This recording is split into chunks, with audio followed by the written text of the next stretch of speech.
It's ball talk. It's ball talk, baby. It's ball talk. It's ball talk, baby. It's ball talk. It's ball talk, baby. It's ball talk. It's ball talk, baby. Baby. Hello and welcome to the Ball Talk podcast. It is currently 1:10 p.m. on Thursday, March 4th. I'm your host, John Sock, and as always, I'm joined by my main man, Chaz Jurgens. Chaz, how are you doing today? You know who it is. I'm very good today. I'm very happy. We got a good friend of mine on the show. I'm very excited to talk to him. He's got a lot to say, a wealth of basketball knowledge over here. Yes, sir. Today we're joined by a very special guest, assistant coach for Université de Laval, University of Laval, and former professional player Ben Millaud. Ben, it's great to have you on today. How are you doing? Thanks for having me, man. I'm doing amazing. It's really a pleasure, and I'm humbled that you guys would have me on, man. Appreciate it, for real. Thank you. Thank you so much for coming, man. So my plan is first we're going to explain to the listeners your story, starting from Montreal to to Vanier, St. Francis, all that. Now ending up at ULaval, and then I want to talk about the state of Montreal basketball from a coach's perspective. Yep. So I'm going to kick it off, taking it all the way back to the VC days. You played 3 years at Vanier with the legendary coach Andy Herzog. Mm-hmm. Talk to us about your RSEQ playing days. How was it making the jump from high school to Cegep D1 ball? And then, what would you think was the biggest key to being successful in making that jump and being able to play at an elite level in Cegep? Man, so that's a really good question. So, to be honest, Vanier was probably the 3 best years of my life. Just like basketball-wise, but also just in general. Cegep for me was unreal. So yeah, the first big shock was definitely from high school to Cegep.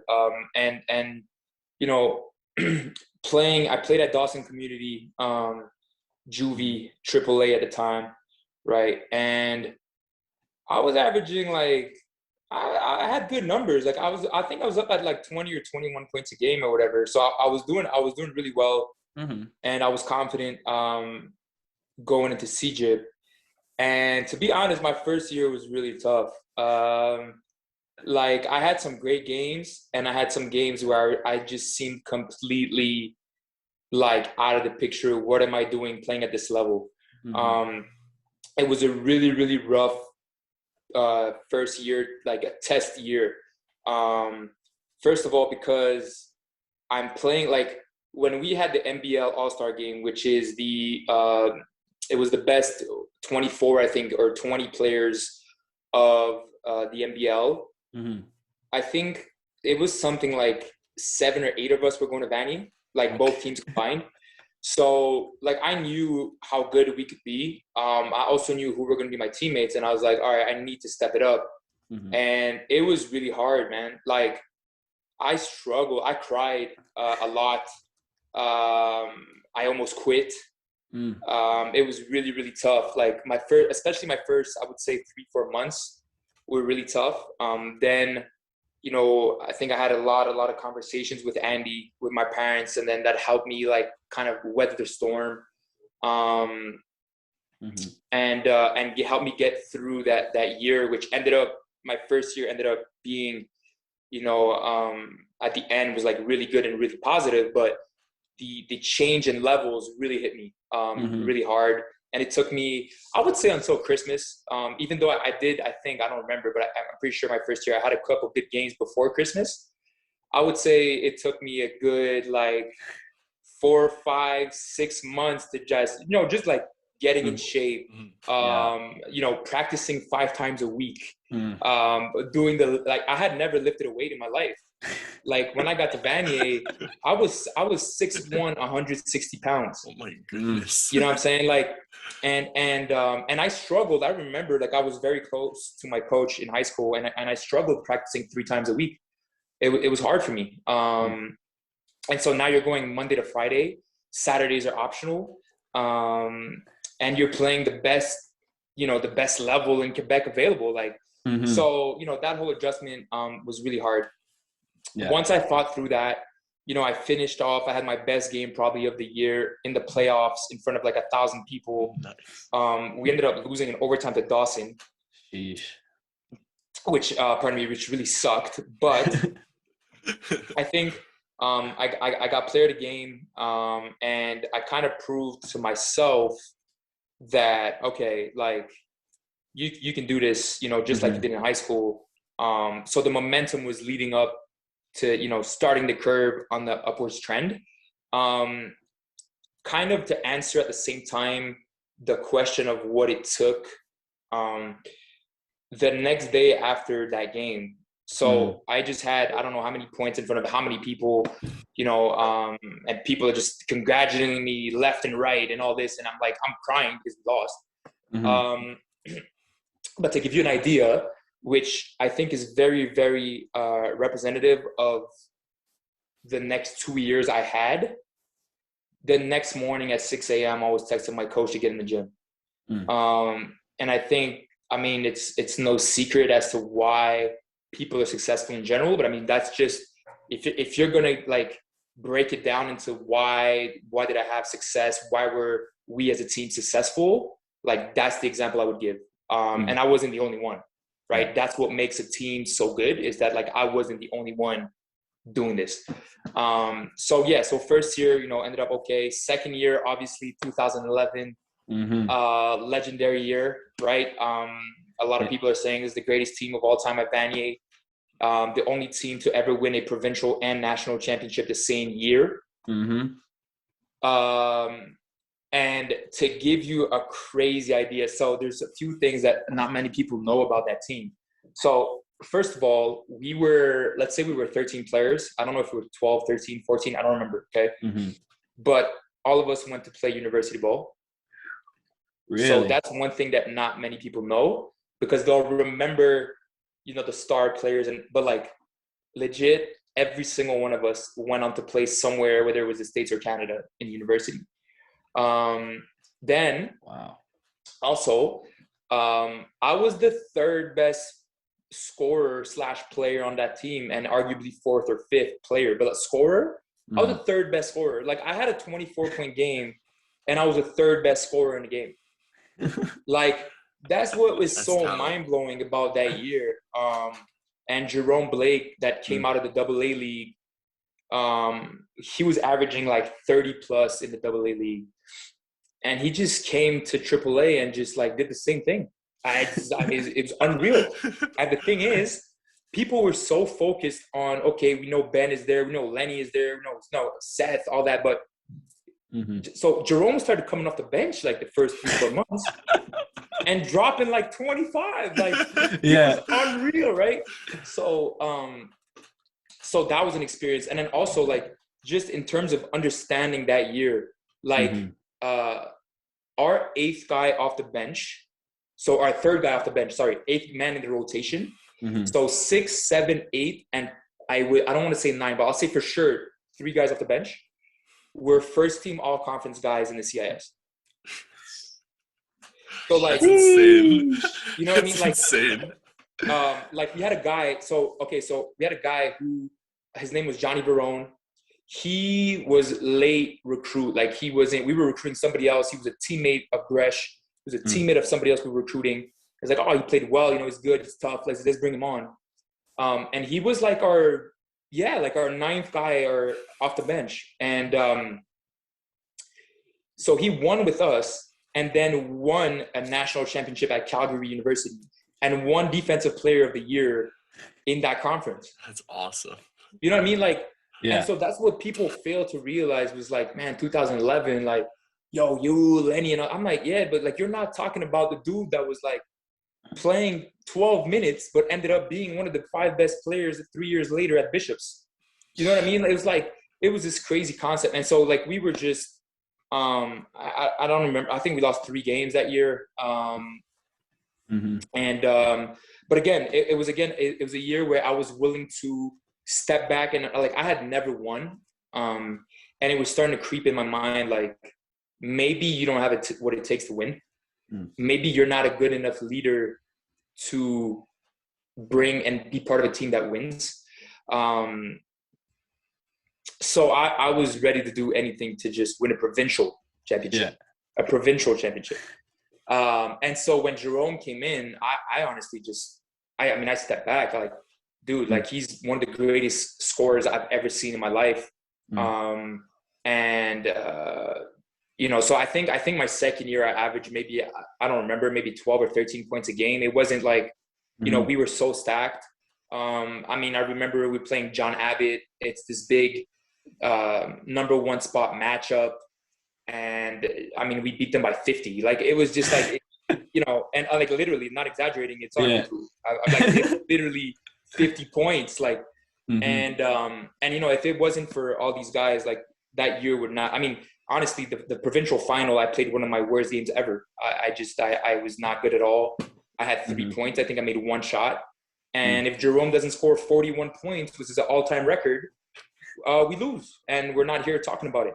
You know, we're down 17 after one quarter. And then Jerome just decided to go off. So, you know, so we win nationals. That definitely brings a lot of attention.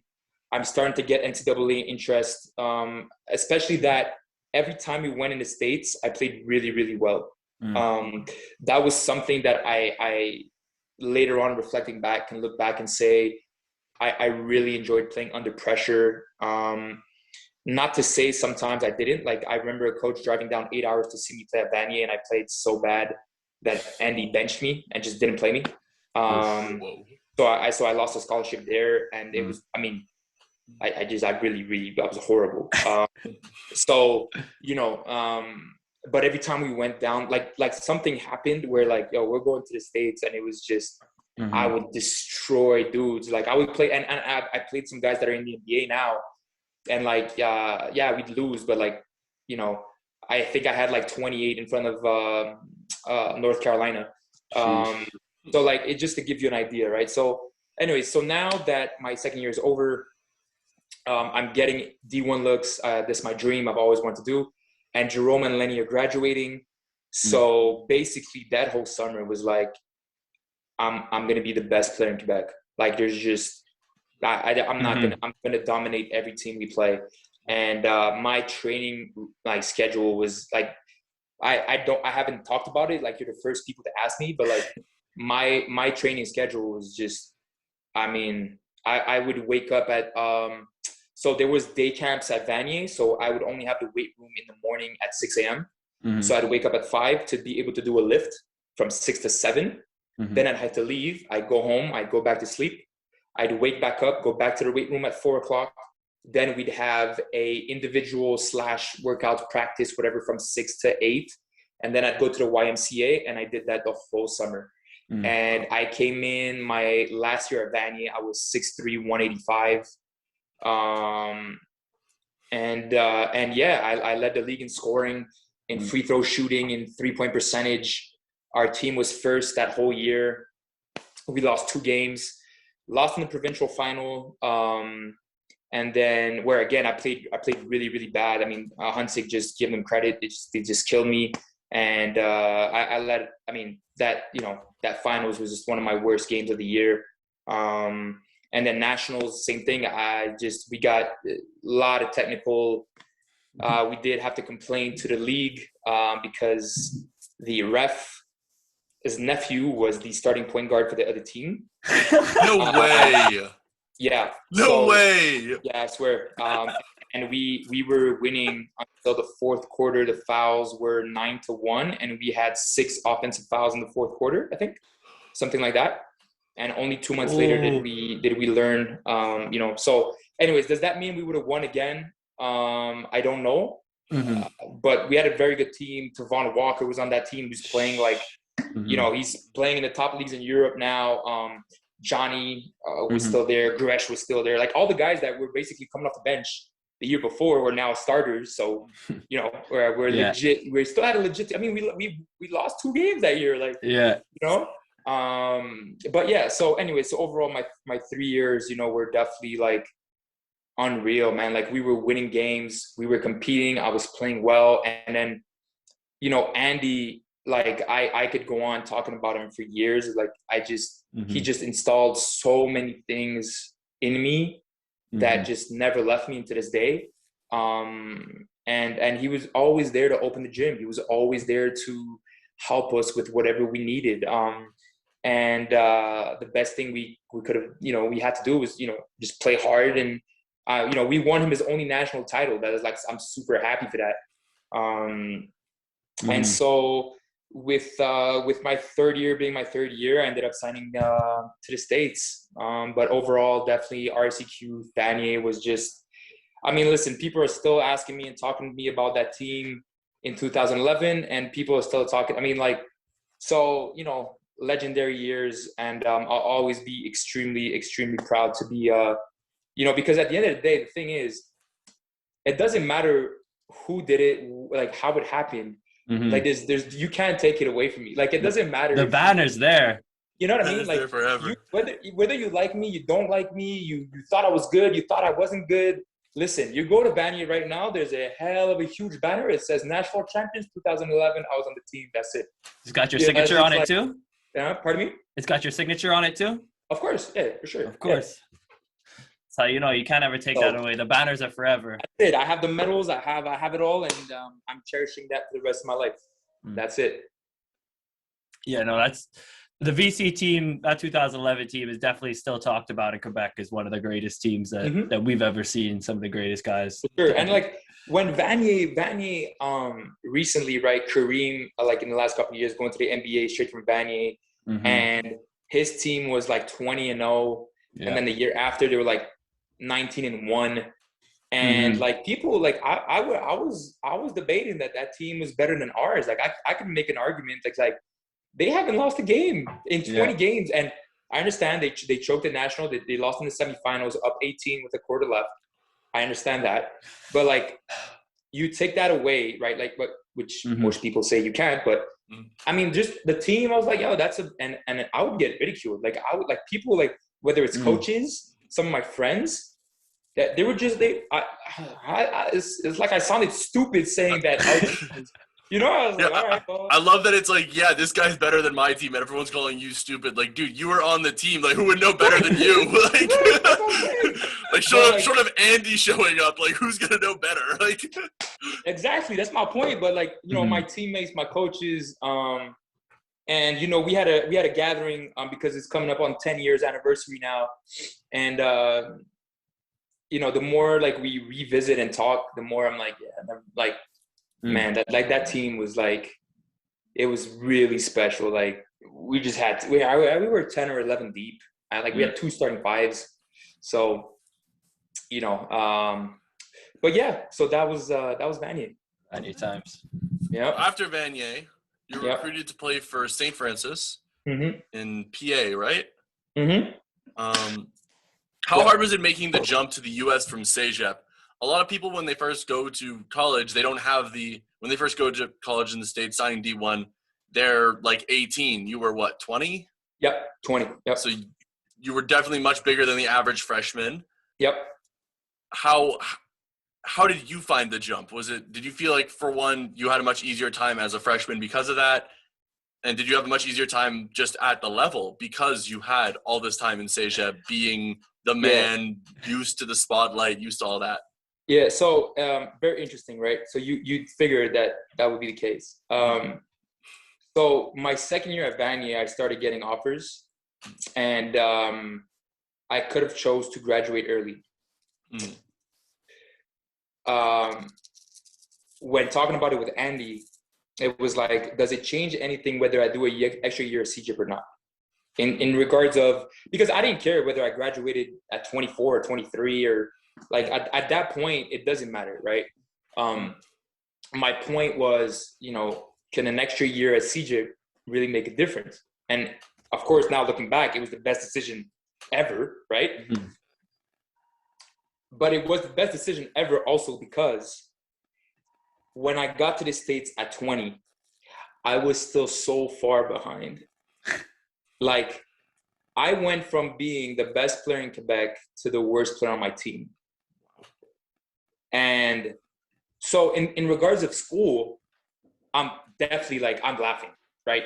Like school-wise, it's hilarious. Like school-wise, like these kids are coming in at like 17 years old and 18 years old. And like, you know what I mean? Like this is like, because you have to understand, like they've never had like, let's say a class in the morning a break, and then like a class at night, and then practice. Like for them, it's like, oh my God, like I've been through this.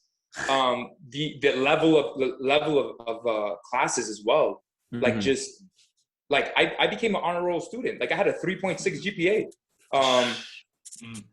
You know, and so school wise was not the issue, but basketball wise,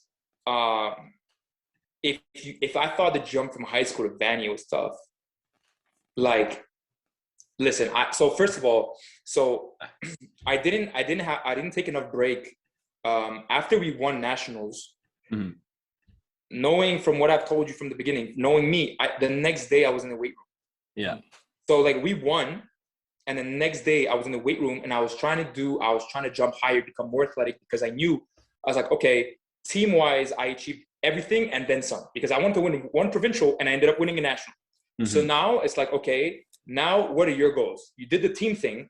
Okay, you want to dominate, you want to play D1, you want to play in the NBA, like, okay. So next day I'm in the weight room and I ended up getting patellar tendonitis in both my knees. I played with that my whole third year at Vanier. And after the season, it was like, you have to make a choice. You either take 2 months off, but you're going to get to the States and you're going to be absolutely trash because you won't play. Like you're not playing, 2 months off. Yeah. Or you keep training and then say you don't look as bad in the States when you get there, but your career might end in like a year or two because your knees are just this. It's going to be a career-ending injury. So I took the decision. I took 2 months off and then I went to the States. So when I got to the States in the summer, the coaches were like, what is he doing here? Like, what's going on? Like, you know what I mean? But the thing is, I knew myself and I knew like whatever time and level that I'm lacking, knowing my work ethic, like I'm just going to make time up. Like I'm just going to catch him. It doesn't matter how long it's going to take me. I'm going to end up catching up. And so that was the mentality I went with, because I wanted to play for a long time. My knees were killing me. I mean, I could barely, I went from like dunking really easily to like, every time I jumped, it would be like really painful. Like I did one time jump for a layup and then just fall on the ground and like collapse because just grabbing my knees, like it was bad. So, so made the sacrifice. It was like 2.5 months of like nothing. Legit nothing. So when I got to the States, what happens is you get there last week of June and you work out until the first week of August. You come back to Montreal for 2-3 weeks and then school starts again and you go for the year.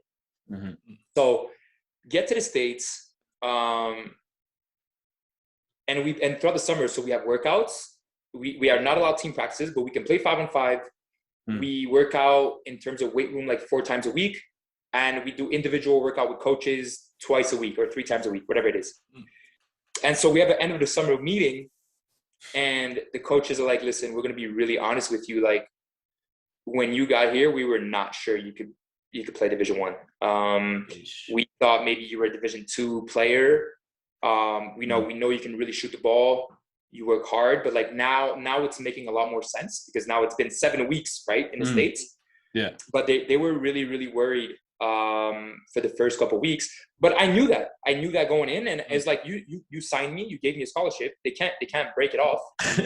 So it's like, I'm gonna show you that, and so it ended up working out just fine. Now the next step was I had to get in shape for the States. Like getting in shape for Vanier was one thing. Now getting in shape for the States was a whole other world. So when I got back to Montreal, I went back and did the dryland training with Vanier, which my 3 prior years, it's like the week you hate the most and you don't want to do because you're running 10 flights of stairs and you're running around a football field and you're doing that for a week or 2 straight to get in shape. Yeah.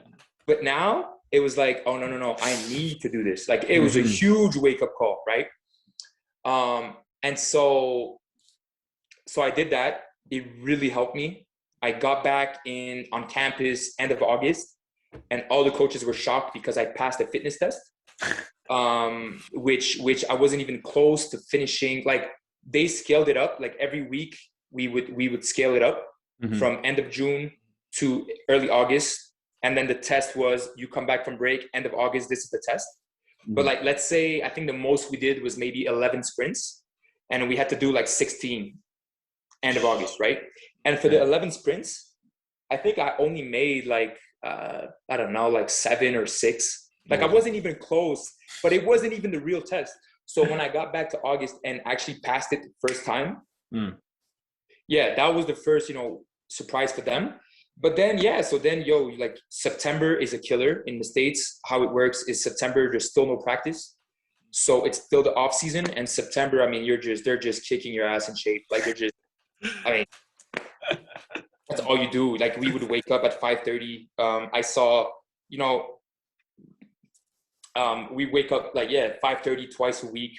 And then that's on top of 4 lifts a week. That's on top of individual workouts. Like September, it was like the motto became survive September. Like it was just like we dreaded September. Like, and this is an idea for anybody that listens, like to give a perspective. Like Vanier, we despise the 1 week of dryland training. Like that's Cegep AAA is 1 week. NCAA D1 is 1 month. You see what I'm saying? And then like that's September, and then October, you practice, you have unlimited hours. So like you have to do a workout in the morning, and then you have 3 hours of practice every day. You see what I'm saying? Like it's So, but anyway, so I hit a brick wall there, and then the level of play, like I mean, I was at the end of the bench with the walk-ons. I just had 0 minutes. I was a 13th man, and I wasn't even close to playing. But as time went on, like I've told you from the beginning, like just watching so much video, like just watching video, watching game tape, practicing, work, like come back from a road trip. So we just did a 7-hour road trip, played 0 minutes, come back at 2 a.m., change, take my basketball, go in the gym, shoot until 3:30, like just like accumulation, right? And so little by little, it's like, okay, put Ben in here, like injury. Okay. Some guy in front of me gets injured, move up a little bit, start practicing a little bit better. And so with a mix of circumstances, I end up finding my way on the rotation. And my first real game, like, so I would get like 2-3 minutes, you gotta know, my first year at St. Francis, we were the worst team in NCAA D1. So we started off 0-11, and we didn't win a game before January. And so anytime we would get blown out by 30 or 40, they put me in with 2 minutes left, and I would do well. Like I would do well. So then injuries happen, and then they put me in. It was a game against Lafayette University, and they put me in maybe like, I don't know, like 7 or 8 minutes because some guy got injured in front of me. And I hit a 3, and I didn't do all that bad. So the next game, the guy can't go. So now I'm first guy off the bench. Okay. It's December. It's early December. Okay. I'll remember this for the rest of my life. Like, it's crazy. This is my first real chance in the States to play decent minutes. Like, I know it's 2 20-minute halves. I know I'm getting in with like between 17 and 15 minutes left in the first half, right? Okay. So it's like I'm getting in the first quarter. Like with 8 minutes left in the first quarter, I'm getting in. I know this, okay? So here's the thing, right? So we're playing at home, and we're playing Lehigh University. And at Lehigh, they had a kid that was pretty good at the time named CJ McCollum. And this is my first game. And this is the year after he had 30 points, 6 assists, 6 rebounds against Duke. He's considered the best scorer in the country, and he's about to be a top 10 pick in the NBA. And I'm about to play my first game, and it's against him. So I'm like, yo, I want to play in the NBA too. I'm going to show you, like, I can do this too, like, right? And I ended up choking. Like, it was unreal how bad I played. Unreal. I made a layup. I went 1 for 4, turned it over. So I got checked in at 16 minutes, checked out at 12, and never touched the floor again. So I played 4 minutes in total. Right back to the end of the rotation until 2.5 months later. And the thing is, like, my coaches were really, really hard on me, especially that my assistant was the one that got me a scholarship. And he was very, very tough on me. And like, he blatantly told me, like, as if I didn't know and wasn't mature enough, but like, that's how they are in the States. He basically told me, like, yo, you know, you effed up, right? Like yeah, no, thanks, coach. Like, I didn't know. Like, no kidding, right? Like, I thought I had a good game, actually. Yeah, like, you know, like, no, but like, when I got subbed off, like, he legit followed me as I was walking toward the end of the bench. He got up, followed me, waited till I sit down. Like, all you had to do was this. All you have to do is that. You want to do that. So next morning, I'm back in the gym, shooting.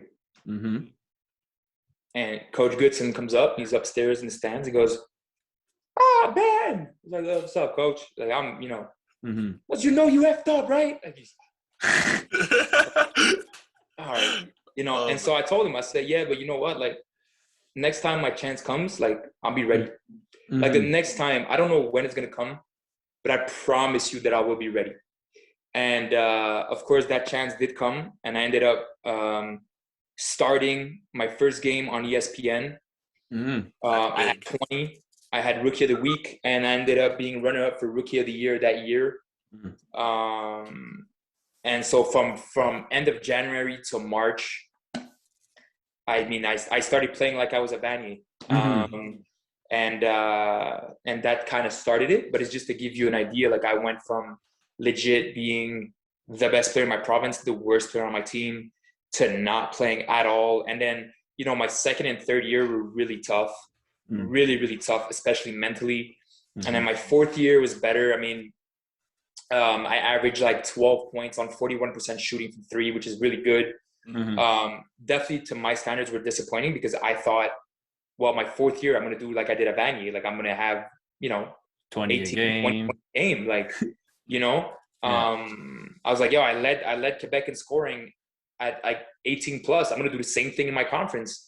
And I just, you know, just to give you an idea how good the level is, like, I got to 13 and a half, 14, and ended up at 12 for the year. Like, just the level is unreal for me. And that's when I realized, like, okay, like, you did everything you could to play in the NBA. And then now it's just time to realize, like, yo, like, you're just not good enough. Like,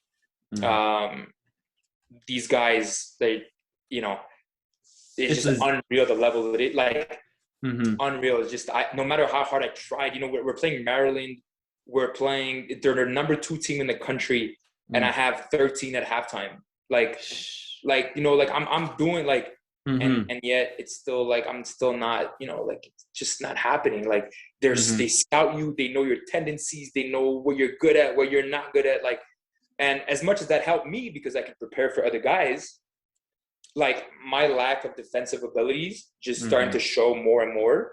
And, like, coaches from opposite team, as soon as my guy would get the ball, they would just ISO. They just ISO me one-on-one and take me to the basket, score. So, like, I remember a game where our coach did that, and I played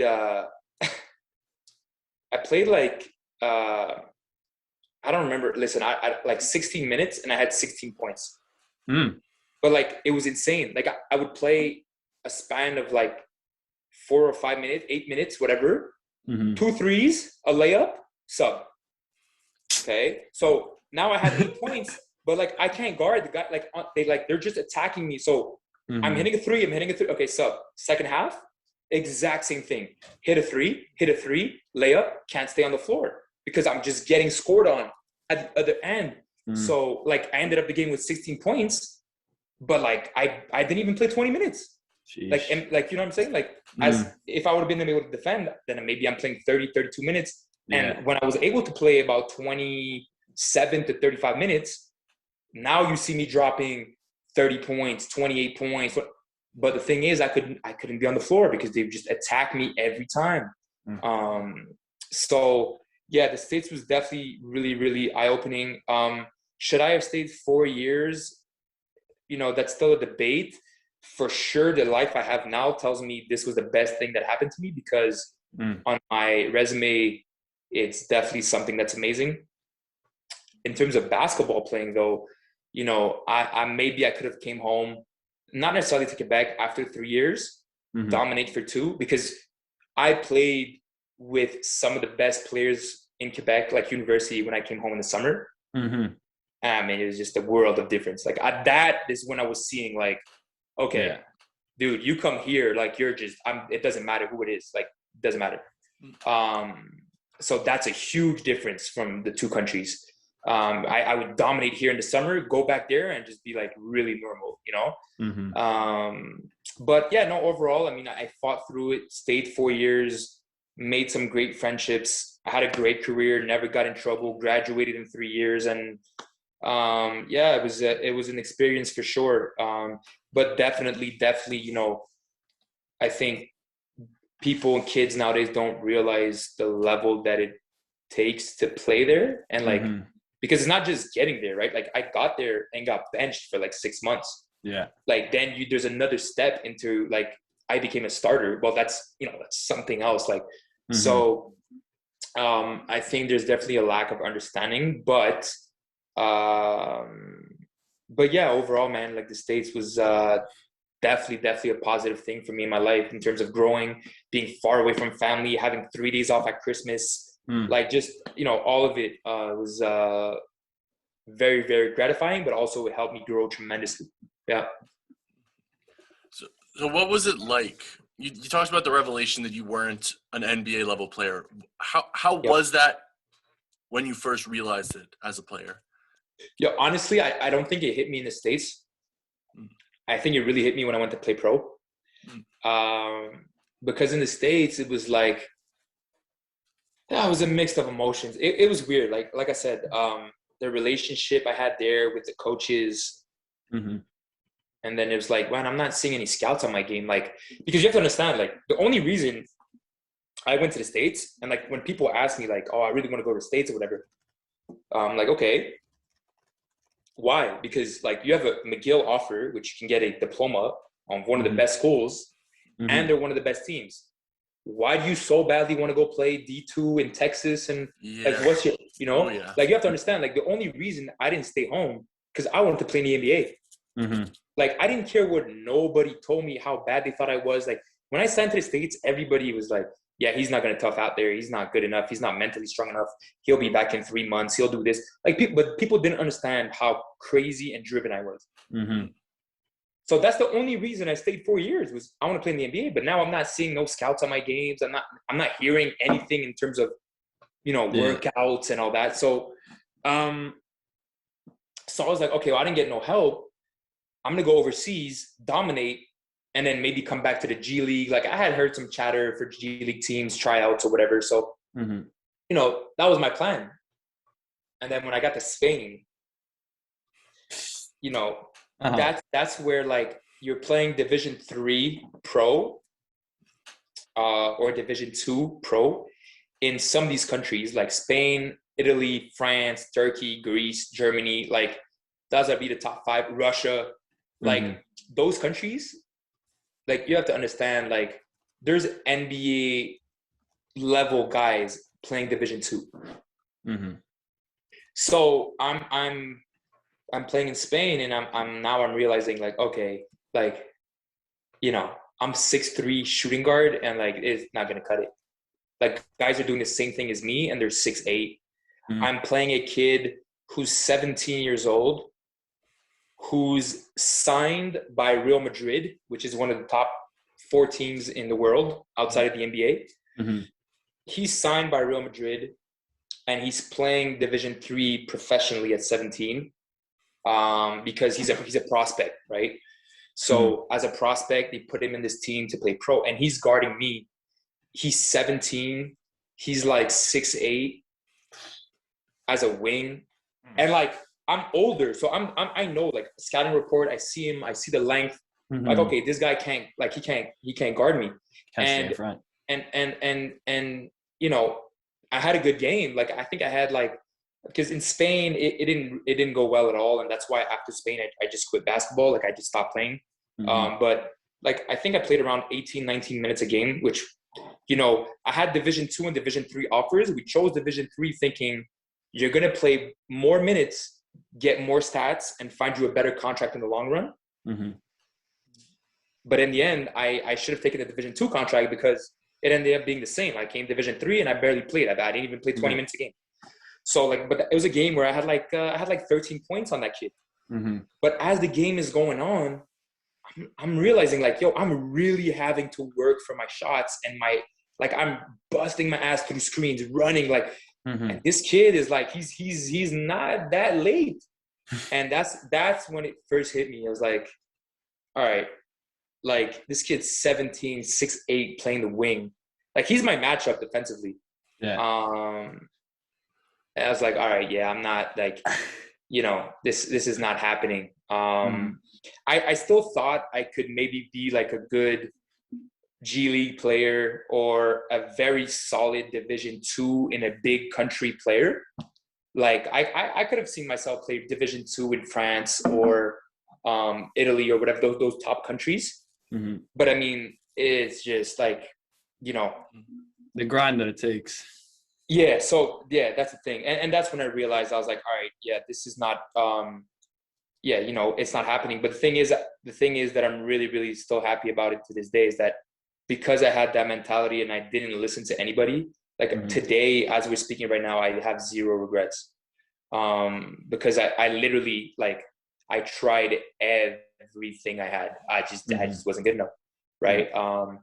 But yeah, I would say definitely when I got to the pros is when I was like, okay, yeah, you're not going to be playing in the NBA. So you did a couple years overseas. Yep. Decided to quit. Yep. Talk to us about the jump to coaching. How was that? How did you decide that was the next move? Like what went into the whole decision? Yeah, that's a very good question. So the thing is, when I came back from Spain, right? Like, I'm not going to talk about Spain. It was very, like, the basketball, I didn't play that well. I think I ended up averaging like 8 points a game in like 19 minutes. But there were so many things that I cannot even begin to, and like Chaz knows this because we're personal friends. Yeah. But like, you have to understand that like I struggled financially so much. Like, I was promised so many things. And the only reason I did it, you got to remember, I'm chasing the NBA dream. I want to play at the top levels. So I'm going there and I'm going to sacrifice everything just so I can make it. And I mean, listen, like, that whole year was horrible. Okay. So anyways, long story short, I get a lot of injuries. I'm broke. I'm hurt. I'm not happy because clearly I have the level. Like, when I went to Spain, I had never been that good at basketball. I had never been that good of a shape. Like, I was in shape. I was doing things on the court in Spain, like in practices and whatever, that I had never done before. Like, for example, I went the whole time that I was in Spain, not missing a free throw in a game. Like, so like things like, you know, shooter. Yeah, but like, so just things like that was just like, so when I got home, first thing I did was I went straight to the hospital because my left hand was completely messed up. But the only thing that in Spain they told me was, oh, we'll give you an x-ray. Oh, it's not broken. You're fine. I was like, okay, but like, that's helpful. Yeah, like, I'm like, yo, like, you're taping, literally my taping went from my forearm to this finger to this one. Like, my whole hand was blue of tape. Yeah. And like, I remember like, you know, sometimes you'll defend and my finger went into a jersey and I started crying of pain in the middle of practice. And these guys are telling me, no, it's fine. It's not broken. So I'm calling my parents and I'm like, something's wrong. Like, something's really wrong. So I went straight to the hospital. And yeah, all my ligaments were completely torn in 2 of my fingers. So I had to do rehab for like 3 or 4 months. So when I got home, so that happened. I'm completely broke. I'm completely fed up with basketball because I'm like, you know, I'm finally a professional. First, I thought that like, okay, I'm going to make some money so I can, you know, live a little bit comfortably, right? that's not the case. Then I'm like, okay, we're all professionals now. They're going to treat me as, okay, you're a professional basketball player. You know, there's this the business first. Like, this is what I always heard. Yeah. That didn't happen. So I'm tired of politics. I'm tired of playing behind guys that are like averaging 0.05 points a game, but he's from Spain and I'm Canadian. So, you know, so like all that really came into play. And you have to remember, like, I had no guideline or no one to show me or tell me like, hey, this is how it is in Europe. Like, no one from my era that I played pro went in the States and played pro. Like, I just had no one around me to tell me, hey, you got to be careful of agents. You got to be careful of teams. You got to be careful of this. Like, nothing. So, so when I got home, I was completely sick of basketball. And, you know, when I left for Spain, I told my parents, I'm going to probably play 10 years, save some money, and then coach. Coaching was always the ultimate goal. Like, you have to know, like, even if I played in the NBA, like the NBA, you're not going to play until you're 7. So I knew I was going to use my professional career to stack up my resume and be a coach. So I tell my parents, yeah, I'm going to be there 10 years. 3 months into Spain, I FaceTime my parents at Christmas, and I'm like, you know, I told you 10 years. I'm thinking more 2 or 3. And this was within 3 months. Like, my vision, it completely changed, right? 3 months later, I get home and I'm like, don't talk to me about basketball. Like, just don't. I don't want to know anything. I'm just happy. I couldn't wait to be home. Came home. So came home March, May, April, fucking June, whatever. Like, just months keep going by and I'm not touching a basketball. So I changed agents. Agents are hitting me up. You want to go to Czech Republic? I can give you 1,300 American a month. Okay. No, I'll pass. Why? I'm not exactly sure. I can't remember. It's been 4 years now, but I just passed.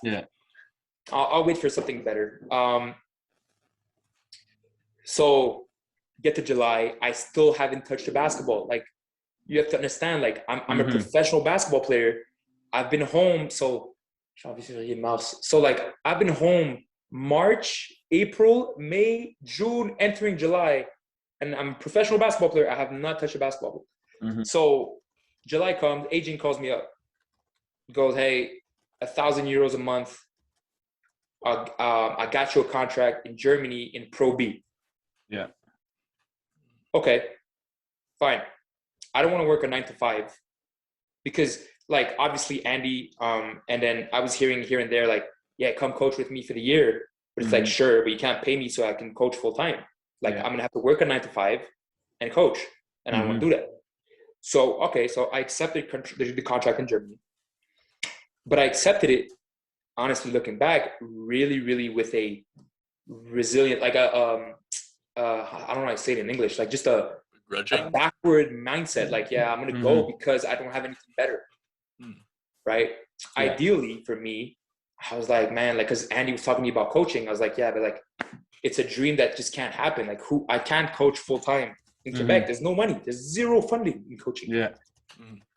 So legit, a week after I accept the contract, I'm at the Biodome with my girlfriend, and now you got to remember, like, I'm still really, really broke at this point. Like, I still have no, and like, so money is important for me because I have to pay back people, I have to pay back the banks, right? Like, so like, I need something stable as fast as possible so I can start sending money home and like stop being in debt. So I'm at the Biodome, we get out, and I just get a text from Nathan Grant, who was coaching Basketball Quebec. And I was so sick of basketball. When I came home, I texted Nathan and said, listen, I just want to help kids and I just want to help guys get through the next level. And so I'll coach. Whatever, you guys don't pay me. I want to do it just because I want to coach and help. And he said, sure, come along. So I spent my whole, 2 months with him coaching and really being, and so randomly he just texts me this and says like, yeah, like, there's a job for you in Chicoutimi. This is the exact text I get. Like, there's a job for you in Chicoutimi. So me, I'm like, well, that's completely irrelevant. Like, first of all, Cegep head coaches are getting paid 10 grand a year. Mm-hmm. Why would I go be an assistant at Chicoutimi? Like, what can you offer me that's going to make me go 5 hours north? Yeah.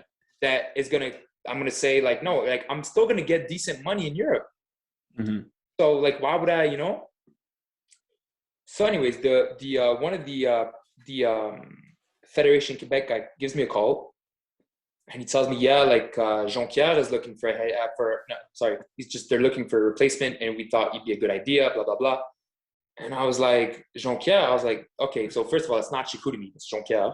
And I was like, okay, but I just want to make sure, like, what do you mean? Like, how are they going to pay me? Because like, sure, whatever, but like, what money are you going to give me? So they start explaining to me like, yo, like, and I got a way better offer. Remember, the offer I accepted in Germany was $1,000 a month for 10 months. Yeah. So in euros, so maybe Canadian, and we'll go with 16K for the year. You have normally you have no expenses. In Spain, I had a lot. So my trust issues were already there. So normally it's 16K, but whatever. So let's say 15,000. They give me a contract saying you can work there, and coach, and you can make about, 27, 30. I was like, okay, now we're talking. But me being as naive as I am, you got to remember, like, I've never coached in my life. I'm just a basketball player. So I asked the guy, I said, so who's the coach? So he goes, what do you mean? I was like, well, who am I assisting? Like, no, they want you to be the head coach of the program. So I was like, what? I was like, I couldn't believe it. And I was like, but Jean-Pierre, like, they just finished going to the provincial finals. Like, they were really good, like double A team.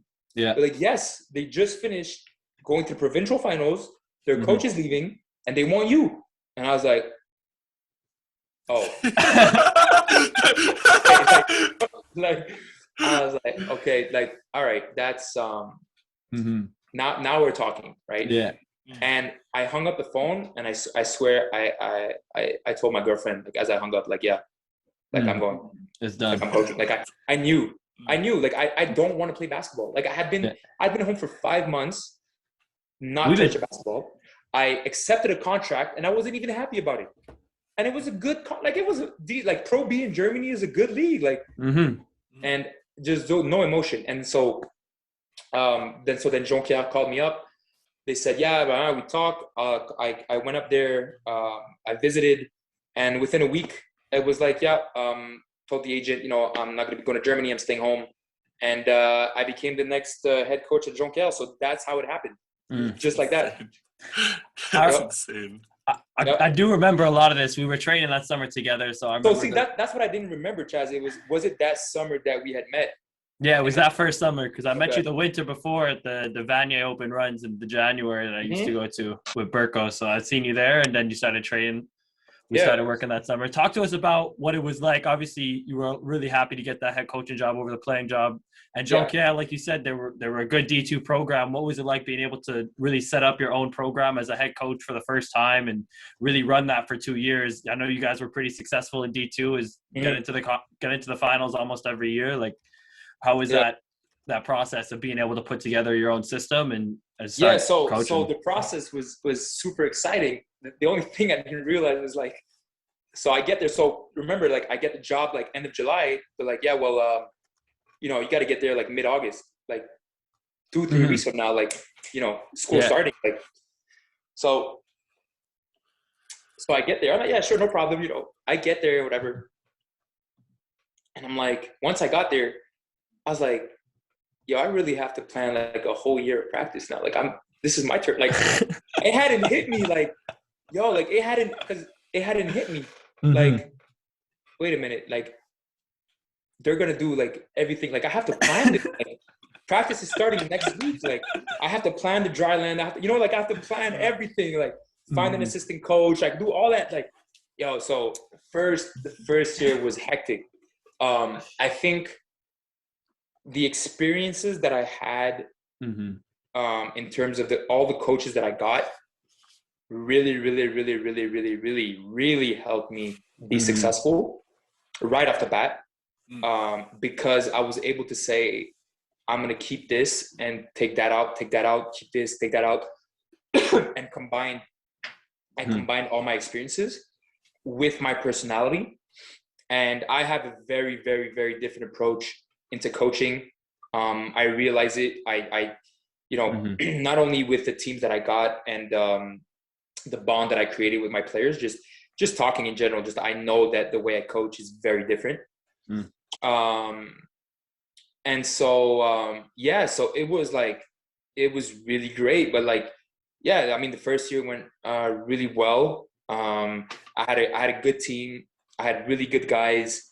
And right off the bat, I was able to recruit really well, which I knew was going to be one of my strengths. But it's just who I am as a person, being sociable and so right after Christmas, we got 2 guys back that were 2 former league MVPs, and that helped us a lot. And we finished top 4. Then that gave me reassurance, because for sure my first year, you're coming in after a team just went to the provincial finals. If you don't play and if your team doesn't perform, then you're, okay, well, this guy's young, he's never coached, he has no experience, and it's not going so well. But after a few weeks there, my bosses were already telling me I talked to the guys and they're really, really happy. Just a bunch of things happened that, calmed me down. And then my first year, so we end up finishing top 4. And having I think we won 18 games out of 23 or 24, so did really well. Good. Yeah, and then that gave me the ability to recruit and recruit really well. Also, my first year there in the region, I was much more on the lookout and observing and and then you have to recruit this kid because I was limited my first year. There was a lot of politics still, and I wanted to recruit guys that are way better, but I'm being told, no, you have to recruit this kid if you want this kid, blah blah. But these people don't know me and how I am, right? And I know if I want a kid, I'm probably gonna get him. And so so anyway, I ended up signing a couple guys and letting a couple guys know it legit happened. I went and I was listen,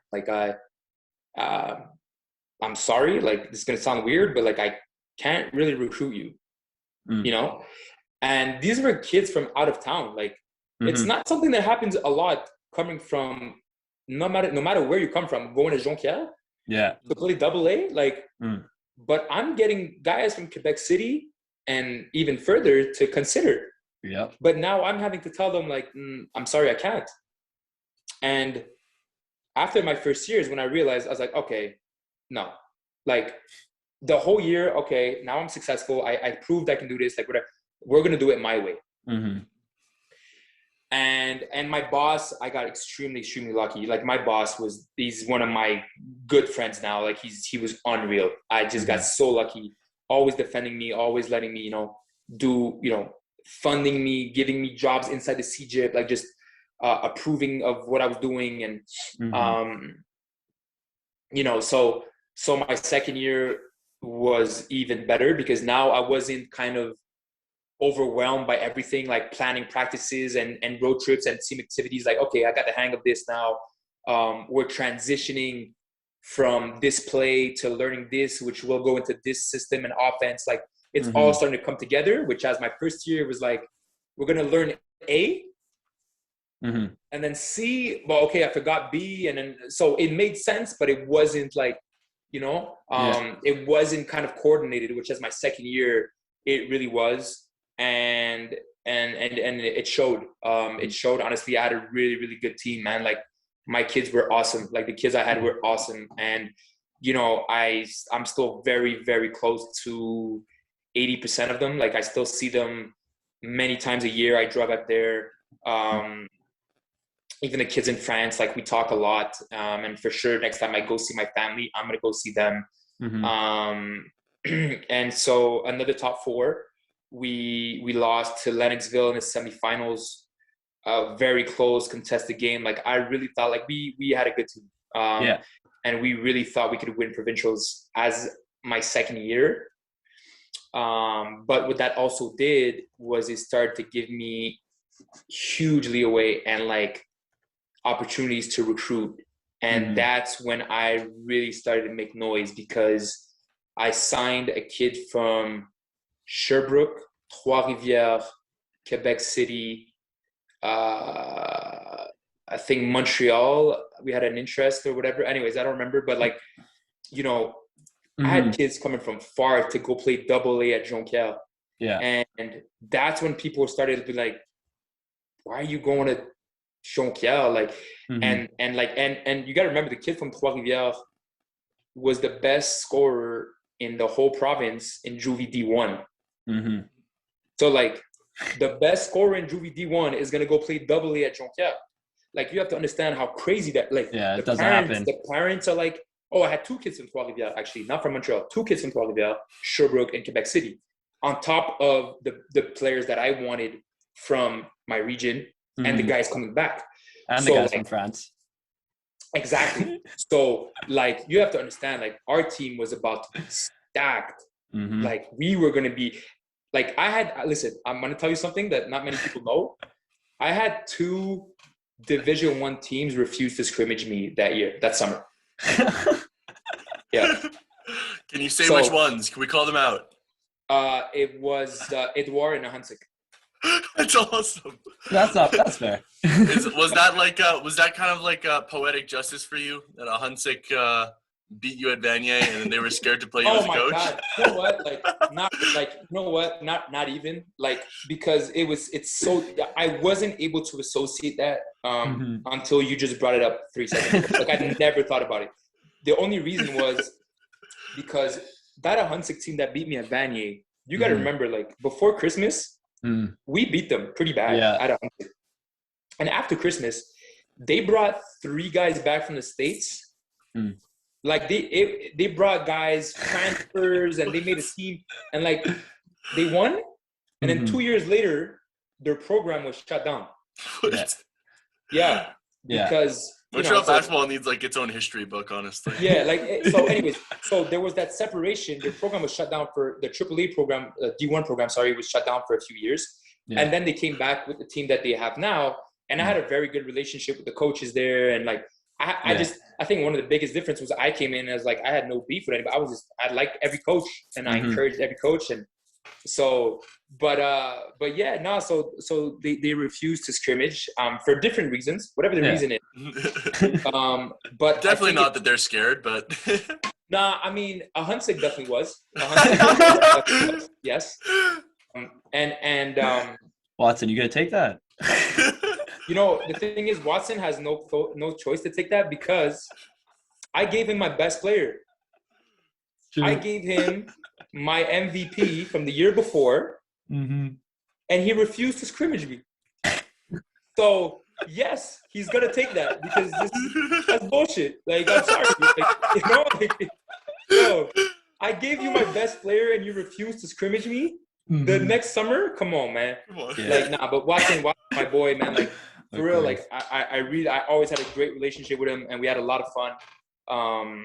But yeah, so that summer, like, clearly my boss was extremely happy, and people were starting to, like, you had never heard of Jonquière. People were like, oh, Jonquière, like, what the, like, like, finally we were starting to be recognized, and a lot of things were going on in the region as well, in Saguenay, that were helping grow the program. And so it was looking really, really bright, and I was really excited to coach those kids.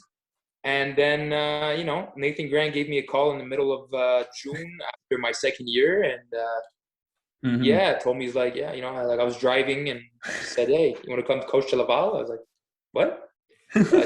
I pulled up to the side of the road. I was like, what? And gave me the offer. So I was gonna say, because 2 years, summer 2019, that year after with Jonquière, when Nathan calls you, like, are you a free agent as a coach? What is that? They signed you to like 1-year deals? How does that kind of work? So that's a good question. No, we re-sign every year. Okay. We re-signed every year, but I mean, I was there. I wasn't to me, it was like, listen, I'm going to go coach somewhere else where they pay more one day, where I can be. Yeah, of course. Yeah, where I can be a coach full time.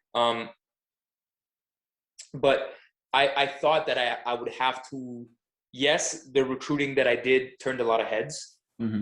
And a lot of teams were like, okay, like something's going on in Jonquière for him to get 4 players. You know, it's not like Sherbrooke and Trois-Rivières don't have AA teams. Yeah. You see what I'm saying? Like most kids will leave Montreal or their region to go play D1. But it's like, now you're leaving to go play 4 hours away from home. It's like, yeah. And these kids had Division I offers. Like you have to, like, this not, So yes, that helped. But I was like, I have to win something with them. Yeah. And I don't doubt that we would have. Will we have won a provincial? I think we would have been really, really close if we didn't every year. But we would have had a lot of winning days for the next 3 years for sure. But in the summer, so for me, it was like, well, I'm not going to get anything interesting, No, like still no CJ were really paying that much. Yeah. To coach full time. So I have a good situation in Jonquière. I'm settled in. My recruiting class is insane. I love the guys that I'm coaching. So when he called, I had to think about it. But it was like a huge step up in terms of advancing in my career. And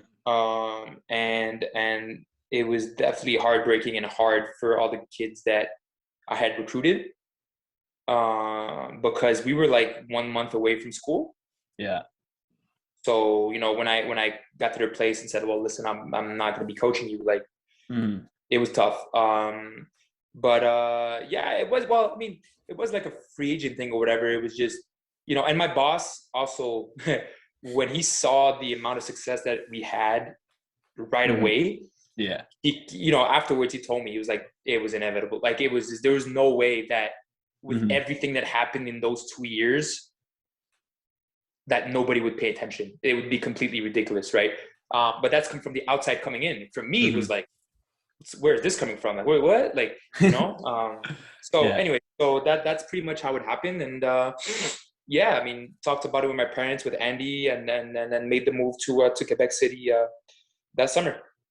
Yeah, and now you're here with Laval. Obviously, the COVID and everything is thrown off the last year or so of the season. But what's the goal? What's the hope for this team coming out of the pandemic? And for you, like, are you gunning for Nathan's spot? Are you just hoping to make the best of the assistant coach here and then keep going to maybe the States? Or So for me, I don't think I'll be wanting to be a head coach in university for now. It's like when I say I don't think, like, do I want to be a university head coach one day? Probably, I think. I'm not sure. I really know I want to do Cegep. I think Cegep, if I can have a full-time Cegep job that pays well, like we're starting to see nowadays more and more, I think that would be ideal for me, because Cegep is an age that I can really, really, really help, and that I really like. Yeah. Where you really create bonds, and those kids can remain, like, I'm still close to Andy and it's been 10 years, university, they're a bit older. You have less of an impact on their lives, although you still do. Yeah. So and it's a lot more responsibilities in terms of like being a university head coach. It's a whole different thing. I see Nathan going through it. So no, definitely not, being a head coach university. No. In terms of the pandemic, as soon as they reopen, we're at it every day. In Quebec City, thankfully, we were able to get a gym for a while. Now we've been laid off, like, I don't know, 2-3 months, but it's still at least a month or two, or maybe some more than other schools in Montreal. Yeah. We do as much as we can with the government and the federation allows us to. So, I think once the gyms open up, workouts, and that's all we can do right now. Yeah. And then it depends. This summer, probably very unlikely, but you have to remember we we also play against university from the States, like NCAA D1s come into Canada and play us. Yeah. So usually we'd ask our guys to be back on campus for June 1st. And so we can have some workouts to start practicing for those games. But yeah, I mean, you know, there's not much we can do, man. Like we do Zoom meetings and workouts here and there, but unfortunately, I think like everybody else, we're pretty tied up. And it's really unfortunate because our recruiting, we're really happy with our recruiting. Our first year was very tough, and I think Nathan had to come in and change a lot of things that were in place in order to be successful, which was rough for all of us. But the recruiting again was just unreal, and we were really excited to see. So hopefully it keeps going well, and positive news comes, and we get a season next year and we get to see. So the end goal is the dream to go back to the provincial, the nationals with VC as the coach. For now, I think Firas is going to do a really good job. And you got to remember something. Firas has a 9 to 5. Yeah. Andy had a 9 to 5. Although Vanier will look to increase their budget because, I mean, more and more schools are going to do it. They have no choice. Every Cegep is doing it. Yeah. If you're going to want to stay in the game, you're going to have to start paying coaches. There's no ways around it. With the Raptors winning a few years ago, with how basketball is developing, if you want a serious basketball program in Cegep, you're going to have to pay your coaches. Yeah. I think for us, he's been Andy's assistant for like 4 or 5 years. I think he's going to do phenomenal. To be honest, I see for us as a really good coach. Me and him have a lot in common. Like every time we talk, we always agree on so many points. And I think he's going to be there in the long run. And I don't think, like, even if Vanier asked me for the job, with everything that I have going on in Quebec City, for me to move back to Montreal, you'd have to give me, if you offer me 25 grand to coach, that's like I'm not moving.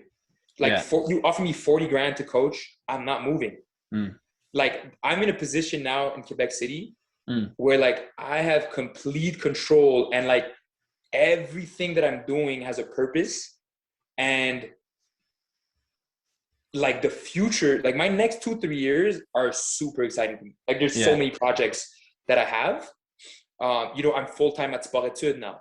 And then when we started, I started training just, for because I wanted to help. But now it's like I started doing the same thing in Quebec City. But, like, you have to understand, like, I got demands last week to reserve spots for the summer. And it's like, what? We're in February. Like, what do you? I'll announce it. I was so caught off guard. I was like, I'm already having demands. Like, last summer, I started it just because I needed income and I wanted to help and find a way. So I was just like, you know what? I'm just gonna start it. I'm just make a Facebook page and whatever, and just And, like, I was booked all the time. What's that Facebook page? You on Milaud Excellence? That's what it is. Ben Milaud training. Oh my God, I'm so bad at this. Hold on. Look, 1 second. Hold on. I think it's Ben Milaud. Number one sought after. I can't even plug my own page. Number one sought after trainer in Quebec. Come on, what's the page? What's the page? No, it's Ben Milaud. It's Ben Milaud Development / Perfectionnement Basketball. So, but I mean, if you type my name, there's my Facebook page and there's the training Facebook page. So perfect. You for sure find it. But anyways, So, and I'm already getting demands. Like, so think about that. I can do my own schedule, work at my own hours. I already have demands for camps. I've already, like, to give you an idea, in the past 3 months, I've turned down 2 job offers. Wow. In Quebec City. Damn. And I've accepted another, and I have another meeting next week. and that's not counting the projects that I have with my boss for the, like, next year or next 2 years.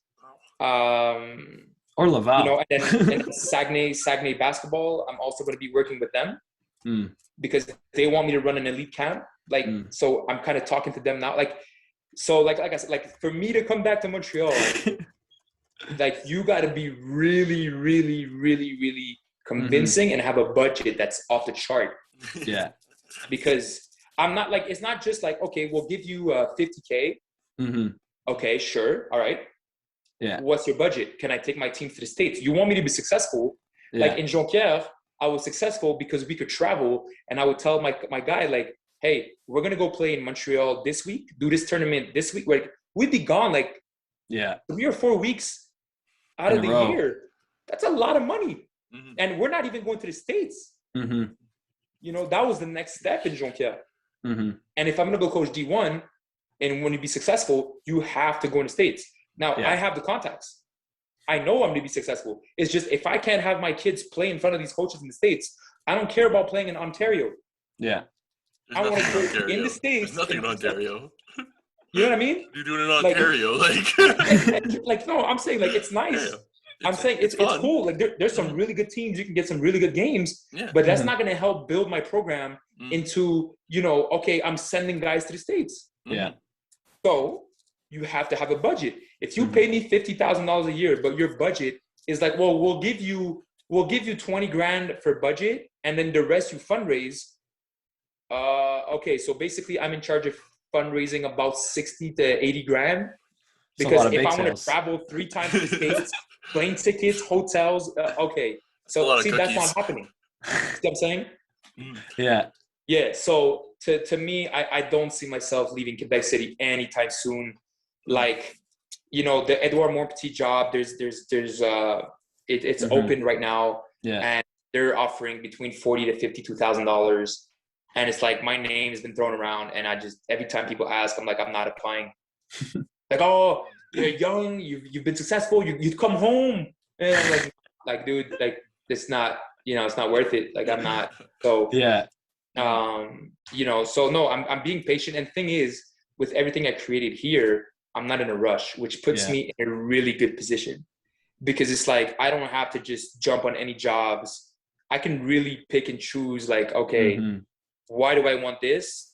Why do I, that's like I said, like I turned down 2 job offers and I accepted 1 just because I can. I'm in a position where I'm finally out of debt. I'm finally living well. I'm mentally healthy. I'm physically healthy. Like, and jobs going well, and I'm being successful. And so yeah, it's put me, Quebec City, man, it's put me in an amazing position in my life at 29, to be honest. So beautiful to hear. Yeah. Wonderful. All right, I think we're going to take a quick 5-minute break, and then we're going to go back, talk a little more about your training and the state of basketball in Quebec. No problem, guys. Absolutely. All right, 1 second. That's good. All right, we're back. Took a quick little break. We're still here with Ben Millaud. Great. We've talked about your journey. It's been so awesome. We've talked a little bit about your training, and I want to talk to you about the state of Quebec basketball right now.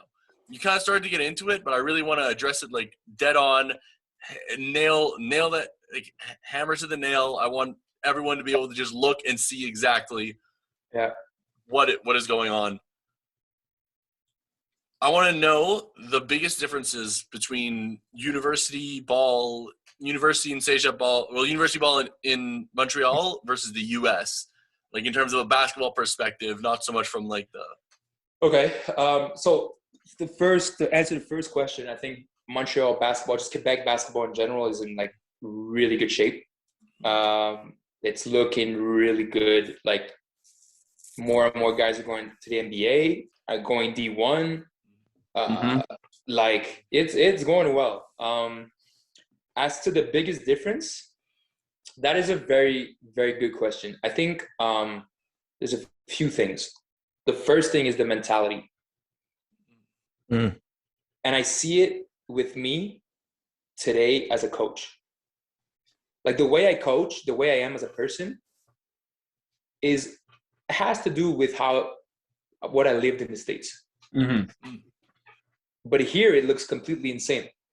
And it's the same. And it's the same thing. It's the same thing when I was a player. Like when I played at Vanier, I was extremely hated, extremely not liked, extremely arrogant, extremely cocky. And every time I would do the same thing in the States, they recognized that and said, "Oh man, this kid's got swagger. I like his attitude." Yeah. But then I came home and it was like, "Oh, it's disgusting. So now I'm, okay, wait, what's going on here, right? Mm-hmm. I get to the States, I'm playing there, and listen, I have my head coach sitting me down in one-on-one meetings like, Ben, I need you to hit a three, find a girl in the crowd, wink, point, like just all the things that I was doing in Montreal, which was like hated completely. Like this, I'm doing this. I was doing the same thing in Montreal, and like complaints, and like my Andy's getting calls and do this. And I have my head coach in the States asking me to do that. Right? So when I say mentality, I think you have to understand that, first of all, the funding and money is so different that there is a tons of pressure on coaches in the States. Yeah. I mean, unreal. It's a very volatile profession. You know, in the States, besides my head coach that stayed there and it's still there right now, I think I've had like 5 or 6 different coaches within 4 years. Extremely volatile, extremely stressful, extremely time demanding. I mean, coaching in the States is crazy. You're almost never home in the summer. You're always recruiting countrywide and doing all this. And then that's, you know, not counting all because when we're practicing 3 hours, well, obviously, coaches are practicing 3 hours as well, right? And then if we want extra work, if we want extra video, if we want so the mentality there is just, it's ruthless. It's insane. And I think that goes as, like, for the players, that's why I stood out in Montreal and I didn't as much in the States. Because whatever I was hated for at Vanier, which was just my attitude on the court. Because anybody that met me off the court and we would just talk, suddenly all their ideas were like, oh, I really did think you were like, you know how many times I heard that? You know how many times? Like, yo, like, I think if I had one phrase to freaking describe my Vanier experience, whether it's girls or just people in general, like they would have like, just, it's a coincidence. We're having a conversation. I really didn't imagine you like this. What? Why? Well, you know, like, you have to understand, like, I went to my physio. I'll give you a quick story. My physio at Vanier ended up being the physio at Dawson maybe like 4 or 5 years later. So I'm coming back from the States in the summer. I have a small injury, nothing serious. So I'm like, hey, can you treat me? Yeah, we're at Dawson. I said, no problem. So me, no problem, whatever, who cares? So I go to Dawson. It's a clinic. I'm not joking. I think it's 20. It's, oh man, I think it might have been even after Spain. Like, it might have been like 6 or 7 years later. I walk in the clinic. Yeah, it's definitely after Spain, actually, now that I think about it. It's at least 7 years later, after I'm done playing at Vanier.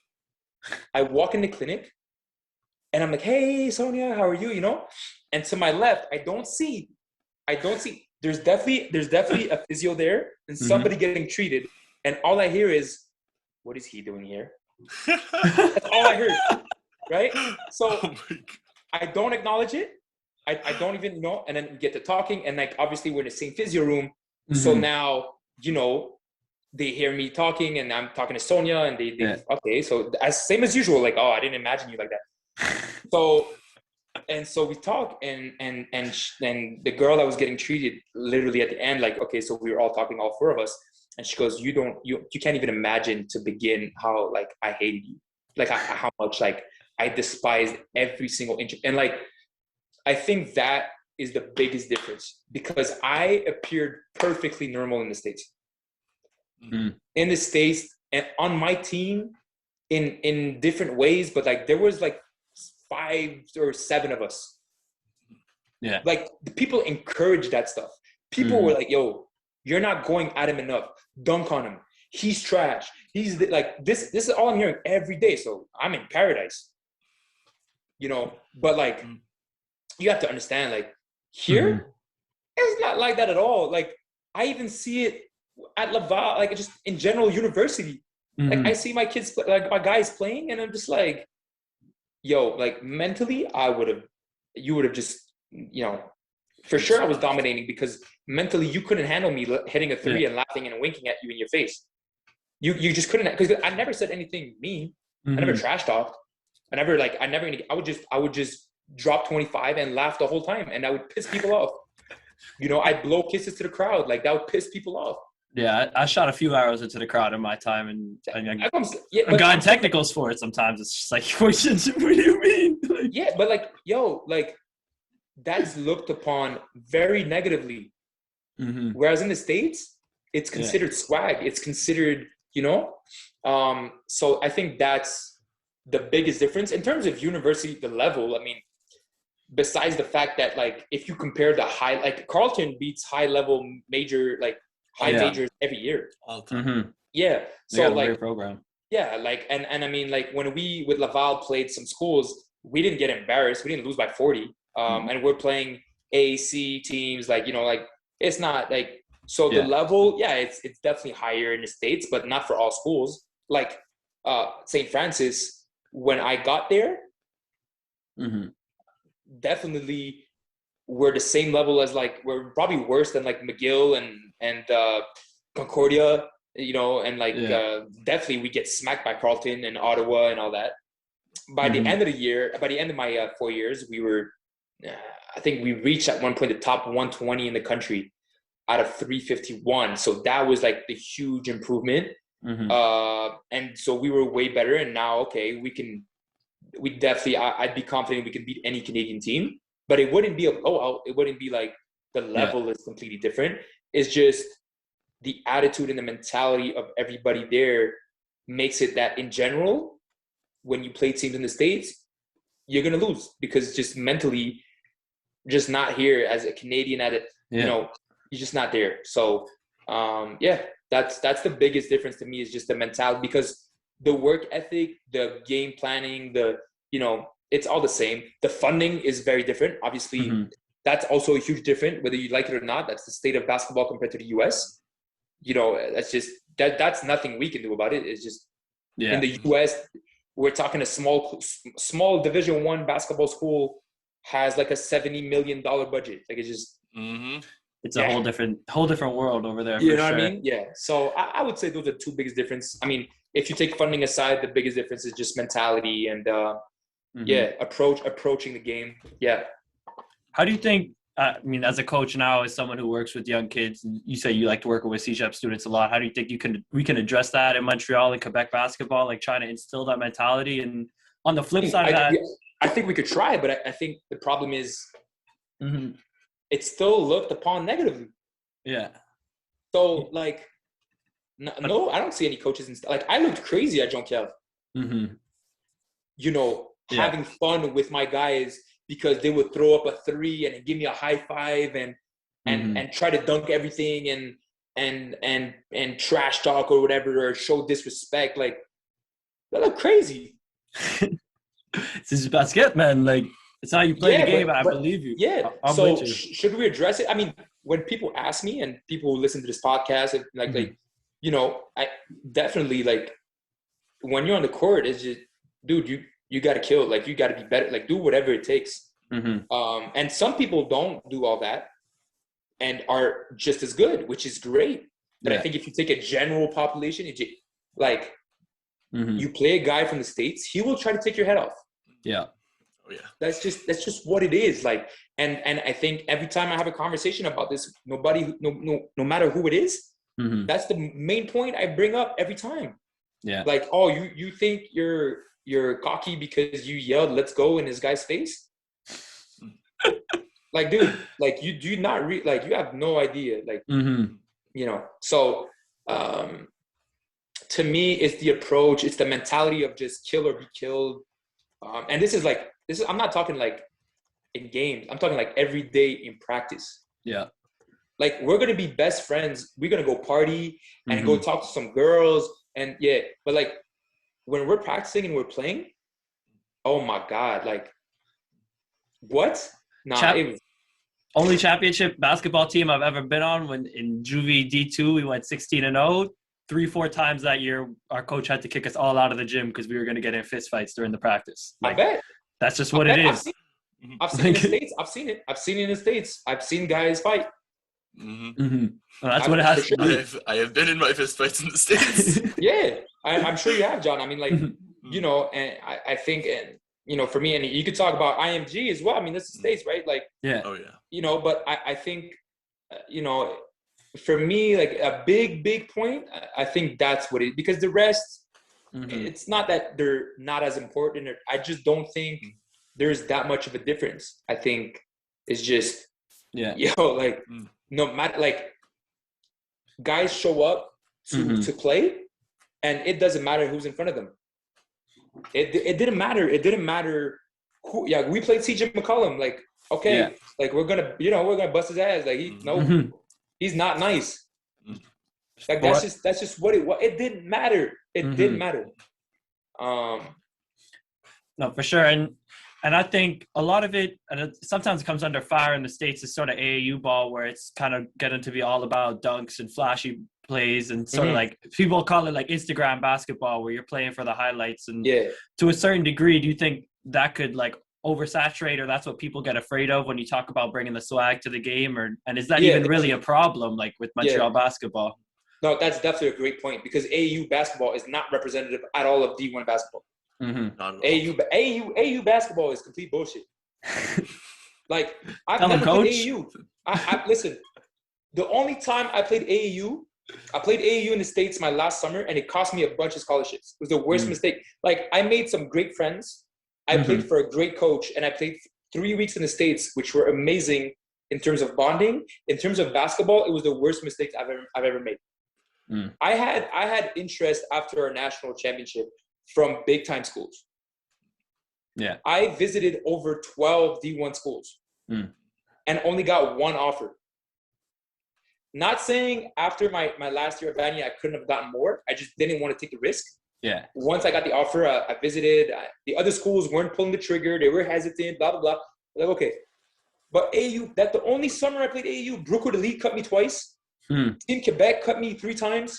Like, the only, like, I don't encourage, like, if I'm coaching D1 ball, I'm gonna make sure we go to the States as a team, and you're not gonna go AAU, because it could damage. So, like, I'm not a fan, and it's not representative at all. Like, in Jonquière, I was able to bring that, but knowing that you're always gonna put the team first. Like, dude, if you don't make that extra pass, you're getting subbed. If you play for yourself, you can't play for me. Now, when it's your time to go to the basket, I want you to windmill. Yes. I don't care. You know, I'm saying, like, just like, I would tell my guys, if you're a 2-on-0 break and we're on a blowout win, I want you to throw it off the glass. And if you don't throw it off the glass to the guy behind you, I'm gonna be mad. You see what I'm saying? That's what you can instill that. But AU ball, just playing one-on-one, trying to score, like, nobody on my team, ever put importance of scoring in front of team winning. Because it's the first thing I told them. I said, if we don't win, it doesn't matter if you put 25 points a game. You're not going where you want to go. If you put 25 points a game, on a losing team, I'm going to struggle finding you schools. Just average 13 along with 7 other guys and win, and go to provincials and go to the States and beat these teams. I will find you D1 offers. I will find you university teams. So, but that's a really good point, man. Like, definitely, I think people could be very scared, for sure. That definitely. Something I wanted to bring up, because we talked about a little bit with the Jonquière, was you do a lot of recruiting, and I know we know each other personally. I know you do a lot of driving, a lot of phone calls. And you have a lot of connections. Talk to us about what that is, because I know for Cegep basketball, especially AA, it really wasn't that common, or definitely not the way you did it. So how important is that recruiting into, like, developing a program and getting the guys you need? And then what is that about? That's a really good, like, man, you guys are making great points, for real. Like, I don't know if somebody, like, I hope somebody listens to this till the end, because you guys' question is, like, I've done a few interviews and podcasts, and, like, this is really some good stuff. Like, you have to understand, it's a funny saying, right? Like, oh, he's a good coach. Okay, why? Oh, he really knows his X's and O's. he can't get the players to win, but he really knows his X's and O's. Mm-hmm. Okay, so is he that good of a coach? He can't recruit. Isn't that part of coaching? Mm-hmm. Well, yeah, but like, okay. Oh, he can't coach. Why? Because all he does is recruit. He only has good players. That's why he wins. He's still winning. Okay. Okay. Still winning. So isn't that the point of coaching? Mm-hmm. Like, isn't it the fact? Okay, he has good players. How did he get those good players? He recruited. Okay, so he's a good recruiter. Yeah, isn't that part of being a good coach? So you see, this is the point where like, what's a good coach to me? When people tell me, "Oh, he's a horrible coach," I almost never ever say that somebody's a bad coach. Yeah, because it's extremely hard to tell, and every time people bring up points, there's always they counter argument themselves, right? Because if you recruit really well and you get good players, it doesn't matter what system you run. You have better players than the other team, you're gonna win, right? Now, if what could be considered for me a bad coach is if you cannot adjust, if you cannot respond to adjustments from the other team. There's a certain team that I played as a coach that we kept losing, and after a while I was just like, okay, I watched video on games they played elsewhere in our league. All right, it's been a year now, we lose again. They're doing the same thing. Okay, we're gonna try something else the next game, see what they do. No reaction, blowout win. To me, that is where you're like, okay, you have good players, you have good systems, you can't adjust. That's going to be difficult for you, because if other coaches do, that's when you're in trouble. So if I'm playing a team and all they do is zone 2-3, right? And I'm like, okay, I'm going to try this play, and it works. I would tell my team, you're going to run that play until they stop it. And if you don't adjust, that's when I'm able to say, okay, as a coach, it's, I mean, we ran one play the whole game and we won. You know what I mean? Like, you have to like always switch it up. That's huge for me. So in terms of knowing X's and O's, recruiting, all that, I mean, we all have our different mindset about it. For me, it's really can you adjust whether you're a bad coach or not? The recruiting for me, personally, my X's and O's, I steal plays from everybody else. So like, I see a Hunsig and they run a play one time for a shooter, and I'm like, oh my God, I'm going on video and I'm like, yep, that's mine. I you know what I mean? Like, I don't care. So the best coaches do. And the type of guy I don't care. Like, my whole offense, I'd go on YouTube and okay, which play from which NBA team that I like, because I would adjust it to my personnel and then make it work. But everything that I had at Jean-Pierre was all plays from somewhere else. The one thing that I didn't from nobody else was the recruiting. And to me, that's where I spent the most time. Like, because no matter the offense I run, first, if I get them to buy into my way of thinking and my coaching, it doesn't matter what I run. If I tell them run through a brick wall, they're going to run through a brick wall. That's number one. Number two, if I get all the players that I want, my team is going to be successful. For me to do that, I have to work extremely hard recruiting. When I got the kid from Trois-Rivières, who was the best scorer in Quebec, the only reason I got him is because I would have every one of his games every week. Where are you playing next week? Oh, Trois-Rivières. Okay. Play Friday night in Quebec City. Finish the game. It's like 10:30. Drive to Trois-Rivières. Get there at 1 a.m., about like midnight, whatever time to eat, change, drive down an hour, hotel, sleep. He has a game at 8:30 in the morning. At 7:30, I walk in. There's one guy in the gym. That's done on purpose. What do you think he sees? Oh, okay. All right. In the afternoon, he plays again. I'm there. Sunday, he plays again. Cool. All right, good, whatever. Hey, what's your schedule like? Next week we're in Montreal. Cool, see you there. Boom. What? Week after, I'm driving 5 hours to Montreal. Week after, I'm going to get, like, it didn't matter. You were not going to stop me. And then, so in the end, he told me, he's like, well, yeah, I have these schools, but they're calling me. They're like, yeah, we're really interested. But you came to my game. You showed up. You know what I mean? Yeah. And so for me, like, I'm not good. Like, just as much as it was basketball, you're not going to outwork me as a coach.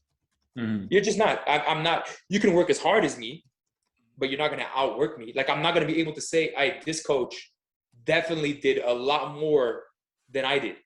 If at the end of the day, I did all the work and you choose to go somewhere else, I'm super happy for you. Because you're getting an education and you're playing at the next level. You chose that school. I'm extremely happy for you. Congratulations. I'm going to move on to the next person on my list. Yeah. You made a decision. I encourage you. You ever need me for anything else, hit me up. No problem. Good luck. I'm going to kick your ass next year, but good luck. Right?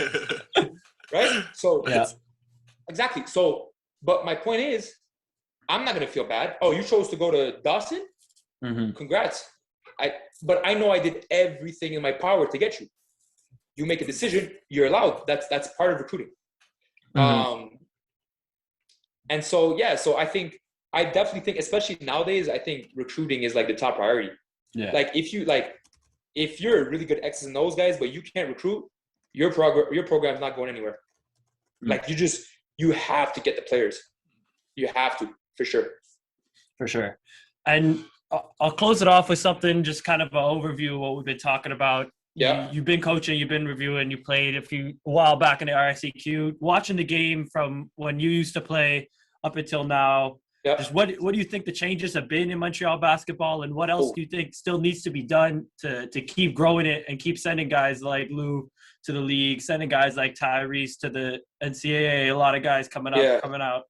How can we keep helping these young guys be successful? Kareem straight from Vanier, I mean, listen, it's a good question. Like, I think, like I told you before, I think Montreal basketball, just Quebec in general, is a very, very good state. I think more and more people are realizing that we have a lot of talent and they're trying to help these kids go to the States and further their career. And we need more people like that put the kids first. I think part of the success I've had in transitioning from a player to a coach was that I had Andy. Yeah. And that I was able to keep most of his messages, and that one of his main message was like nothing. Like, Andy, this was really powerful, and this is why I chose to go to Vanier with other reasons. But I mean, one of the things that I always remember this, he said, if I go 0-18 and all my kids go on to university, I would have done my job and I will be happy. And so when I got to Jonquière, and even when I'm in Quebec City now, I'm coaching high school. And whenever I coach Cegep one day, it's the first thing I tell them. I said, my number one priority is not winning. And all the kids are like, what? Like, no, like, I'm not, like, that's not my number one goal. Like, winning is not my number one goal.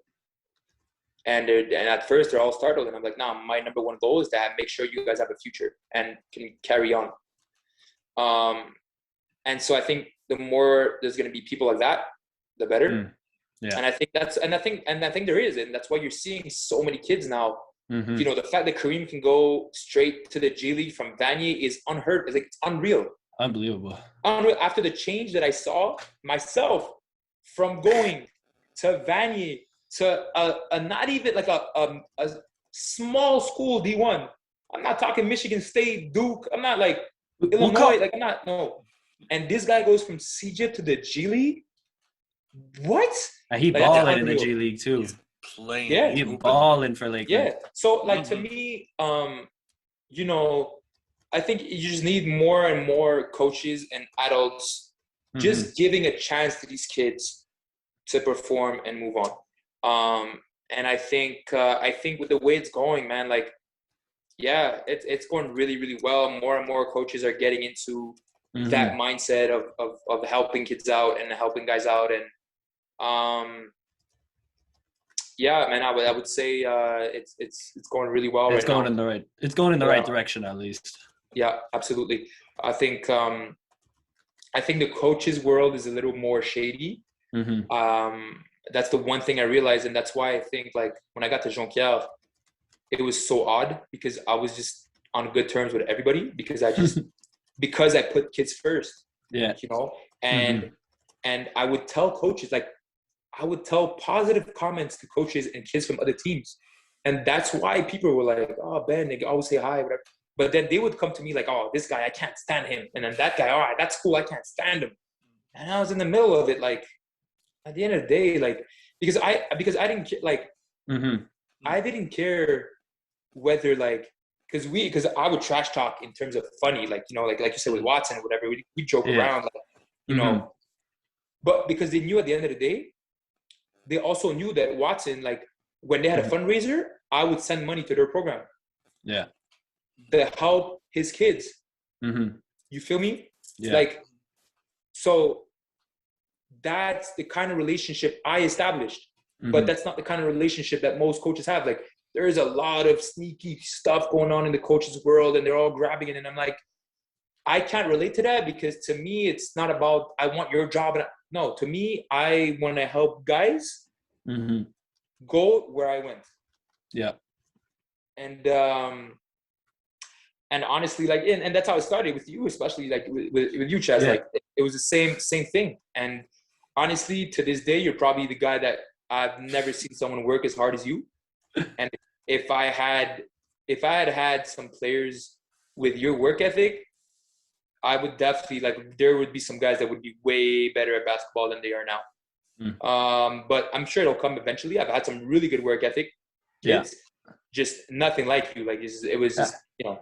That's one of one, though. I am built different, but I appreciate I am built different. For sure. Mr. Humble also. Yeah, for sure. But hey, like, I mean, hearing it from one of the greats, the legends of Montreal basketball, what am I supposed to say, you know? But for real though. But it's true. Like, I truly mean that. And I think the intention of wanting to help is what creates this kind of atmosphere and this kind of relationship that we have now. And I think the more people you can have, you know, because I'm sure there are other kids like you that just really want to work. But you have to be able to put yourself out there and say, hey, guys, like, just come and I'll get you to where you want to be, right? So but I listen, it's looking good. For sure. Yeah.